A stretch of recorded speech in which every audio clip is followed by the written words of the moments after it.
Welcome to my channel Starlight Sci-Fi Stories. Thanks for watching. Please like and subscribe. Eli Mercer had learned that abandoned ships were never truly dead.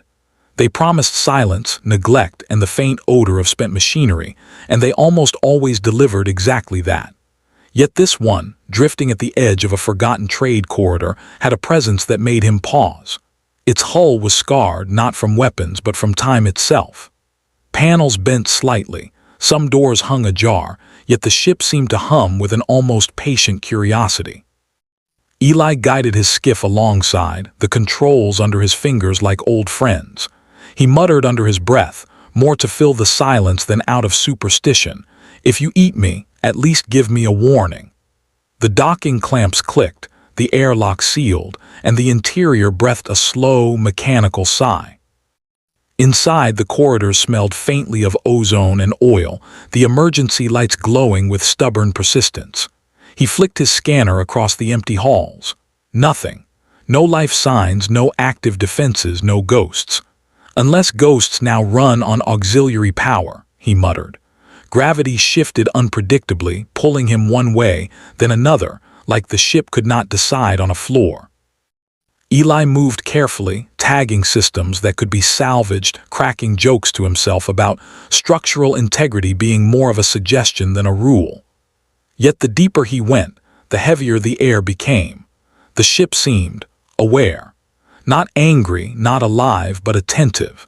It watched him walk through its corridors with the mild interest of someone who had been alone for a very long time. Eventually, he arrived at a sealed chamber at the ship's heart. The doors slid open without resistance, almost politely. Inside, a single chair sat in the center of the circular room. At first glance, it appeared empty. Then, a long, elegant form shifted in the shadows, and Eli froze. The figure's eyes opened slowly, revealing an alien face with tall ears that curved backward and eyes that reflected light like molten silver. Her armor, ceremonial and scarred from age, caught the faint glow of the lights. She did not speak. She did not move. Yet the air around her vibrated with authority. Before Eli could react, armored figures stormed the chamber. They paused when they saw him, not because he was a threat, but because of how unafraid he appeared. He smiled awkwardly and offered the sovereign a water canteen from his pack. "Not much, but better than nothing," he said quietly. Her gaze swept over him, studying him as though calculating centuries of probability in a single moment. "Who are you?" Her voice was steady, deep, and calm, though it carried a weight that made the room feel smaller. "Eli Mercer, maintenance contractor. I'm probably in the wrong place," he replied, careful not to bow or kneel. The guard stiffened, unsure how to interpret his casual posture. "You are not wrong," she said after a pause, almost as if considering the sound of her own voice. "You are unexpected." And that was the truth. Eli had not planned to wake the sovereign. He had not planned to walk through corridors that had been silent for centuries. He had not planned for history to watch him as he adjusted a dangling cable, or offered a canteen, or muttered jokes at the ceiling. And yet, here he was. The sovereign's name was Talaris. She had been placed in stasis during a civil war, her empire fractured while she slept. Over decades, she had become legend, myth, and finally a memory few believed in. Her awakening could either heal or destroy what remained of her people. And Eli, by virtue of being the only unafraid human on the ship, was the first witness in centuries. "Why me?" he asked. "You did not panic," she replied. "You did not demand reward, you do not seek power, you are calm." Eli blinked. "I just got lucky, or tired, probably both."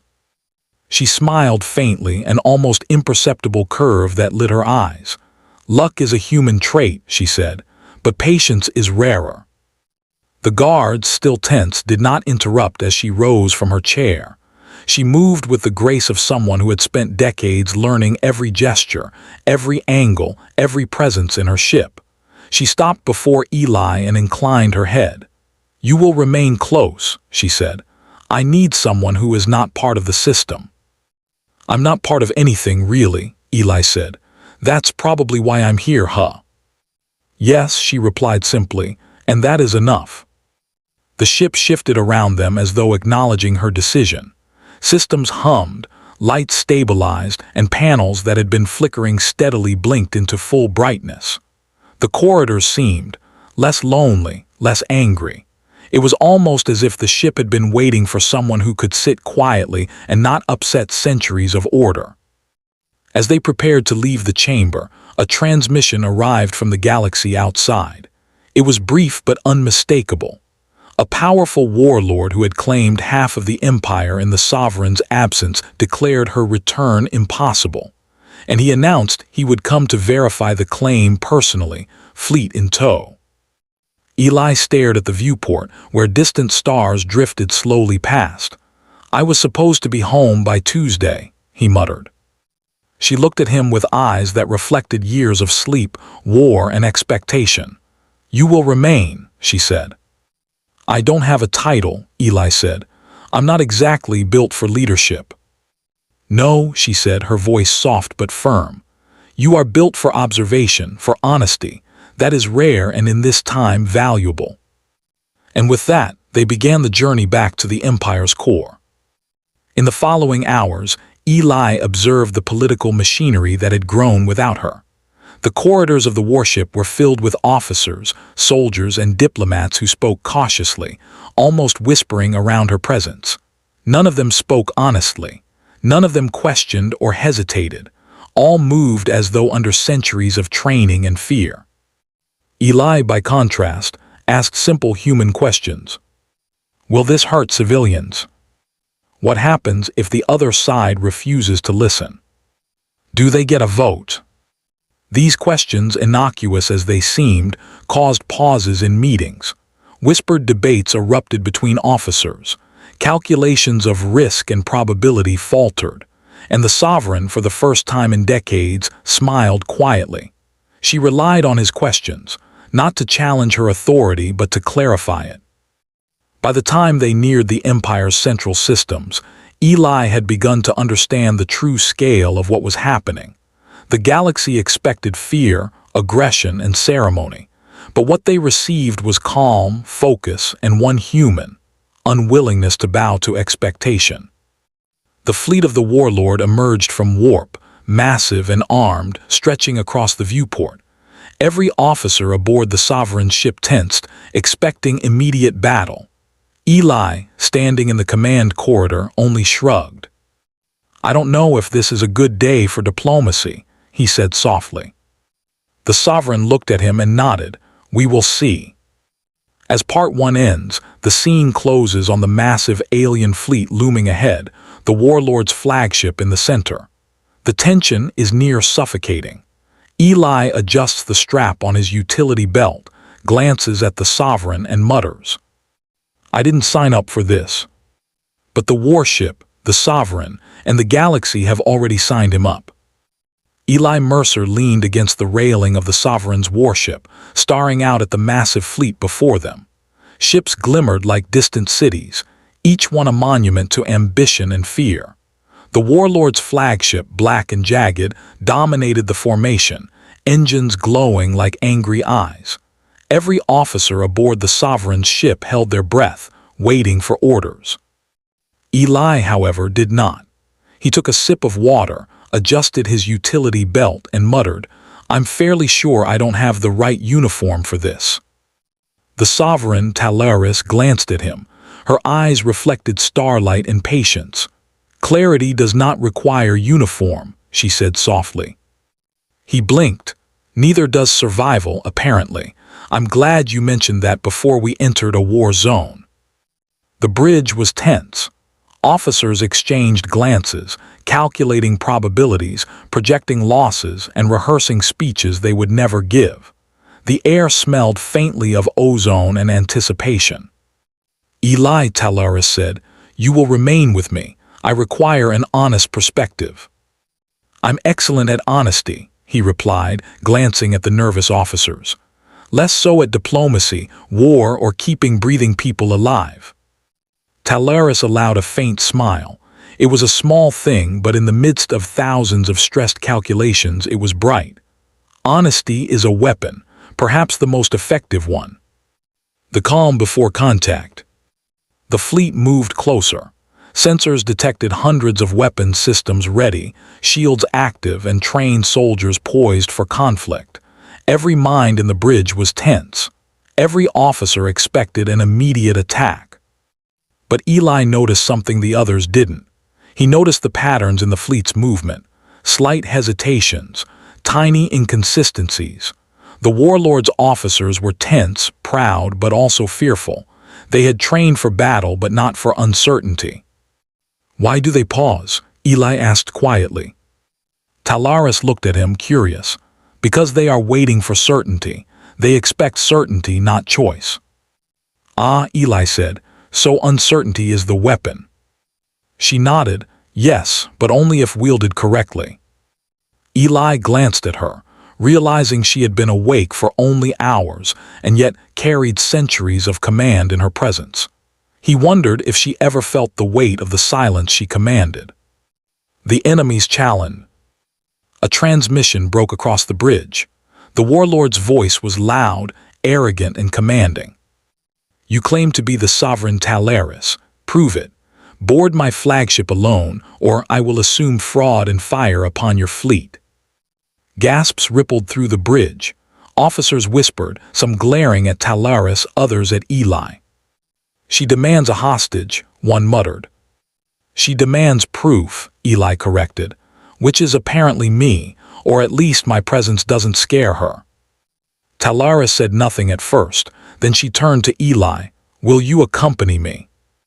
I'm not trained in hostage situations, or leadership, or formal heroics, and I definitely do not have armor." "You are built for observation and honesty," she said. Eli sighed. "Observation is my strong suit, but I might trip over cables, just a fair warning." "Very well," she said. "We will go, but you will speak when asked, not before." Eli nodded, already imagining the headlines he would never read. On the warlord's flagship. The air inside the enemy flagship was heavy with confidence and intimidation. Officers and soldiers lined the corridors, their postures rigid, their eyes calculating. The warlord himself stood at the end of the hall, broad and imposing, his armor decorated with spikes and polished metals. He studied the sovereign carefully, then glanced at Eli. "And who is this human?" Eli raised a hand lazily. "I'm mostly just tired and unarmed, but I'm friendly, I guess." The warlord's eyes narrowed. "Tired? You dare step before me like this?"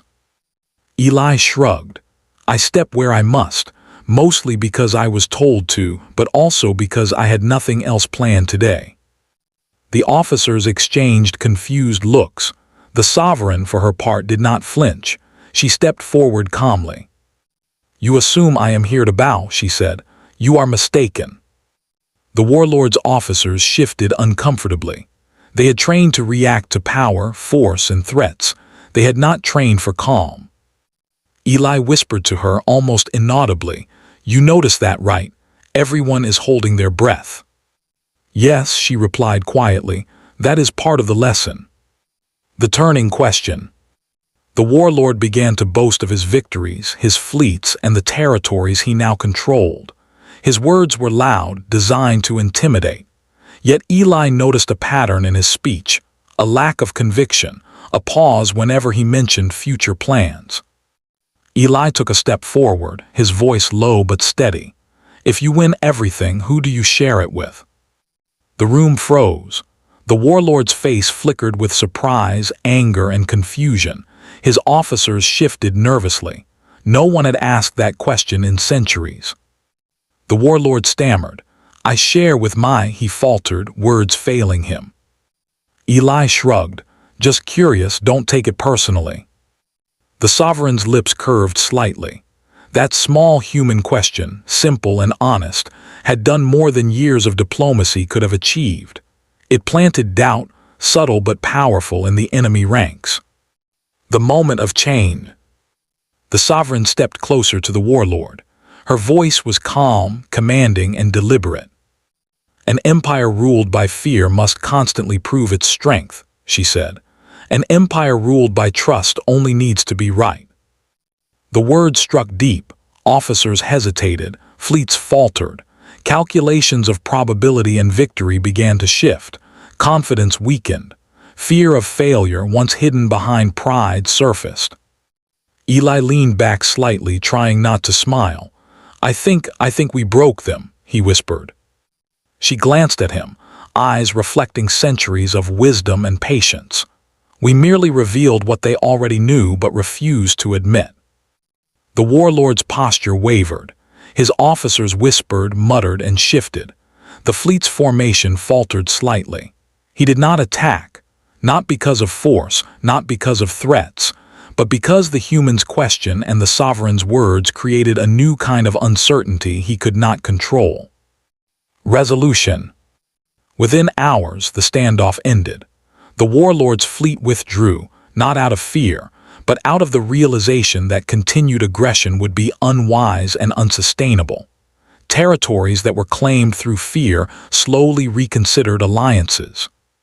Civil wars paused. Negotiations began quietly in corners of the galaxy previously dominated by threats. Talaris turned to Eli. "You may return to your ship now." Eli blinked. I didn't do anything. Well, except ask uncomfortable questions and trip over diplomacy." "You reminded me," she said, "that leadership is more than power. It is understanding." He nodded. "I guess I can be good at that, maybe even accidental hero material." She smiled faintly. "You will remain an advisor. No title, no ceremonies, just presence and honesty." Eli considered. "I can do that, but only if I keep my own chair and my own coffee." She laughed softly, a sound that echoed through the warship, filling the corridors with warmth. Epilogue. Calm after the storm. Months later, Eli prepared to leave. His own ship was repaired, supplies restocked, debts erased. Talaris accompanied him to the hangar, her presence calm but commanding.